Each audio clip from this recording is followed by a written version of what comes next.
আলহামদুলিল্লাহ, ঈদ তো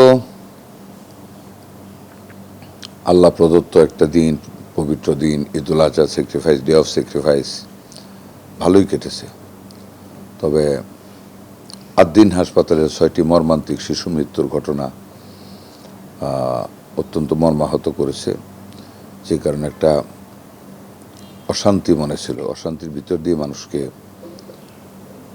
সাথে ঈদ মোলাকাত করতে হয়েছে, দেখা করতে হয়েছে। ঈদের পরের দিনে এসে পড়েছি, ওই টেনশনটা কাজ করেছে, ওই হাসপাতালটায় গিয়েছি। ঈদের আগের দিনও আমি কিশোরগঞ্জ সদর নজরুল ইসলাম জেনারেল হাসপাতাল, পাকুন্দিয়া উপজেলা হেলথ কমপ্লেক্স, হোসেনপুর উপজেলা হেলথ কমপ্লেক্স, এগুলি ঘুরে দেখেছি। ব্যস্ত ছিলাম, ঈদের আনন্দ হয়েছে, ব্যস্ত ছিলাম, বেদনাও হয়েছিল, তিনটে মিলেই ছিল।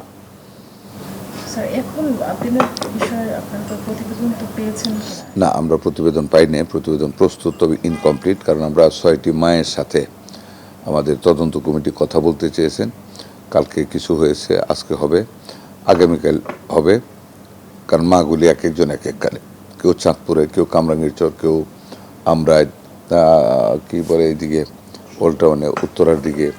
যেগুলি খুঁজে আমরা অ্যাড্রেস নিয়েছি। আমাদের তদন্ত টিম ওনাদের সাথে আলাপ করবেন। আর যেটুকু পেয়েছি এটুকু নিয়ে আজকে আবার আমাদের 10:30টার সময় আমাদের লয়ার সহ আমাদের মিটিং হবে। আমাদের অ্যাটর্নি জেনারেল থাকবেন, ডেপুটি অ্যাটর্নি জেনারেল থাকবেন। আইনগত কী দেখা যায়, এর ভিতরে কী খুঁজে পাওয়া যায়, কী অফেন্স পাওয়া যায়, আমরা ডিটেলস দেখে আগামীকাল রিপোর্টটা 3 তারিখে রিপোর্টটা সাবমিট করবে। হাম পরিস্থিতি তো ঈদের মেলামেশার কারণে আমরা যে একটা যে গতি বৃদ্ধি হবে ভেবেছিলাম, আলহামদুলিল্লাহ ওরকম কিছু হয়নি। মৃত্যু তো অনেকই কমে এসেছে, বাট হামটা এখনও কোনো সময় 1000-এর নিচে, কোনো সময় 1000-এর উপরে একটু একটু যাচ্ছে।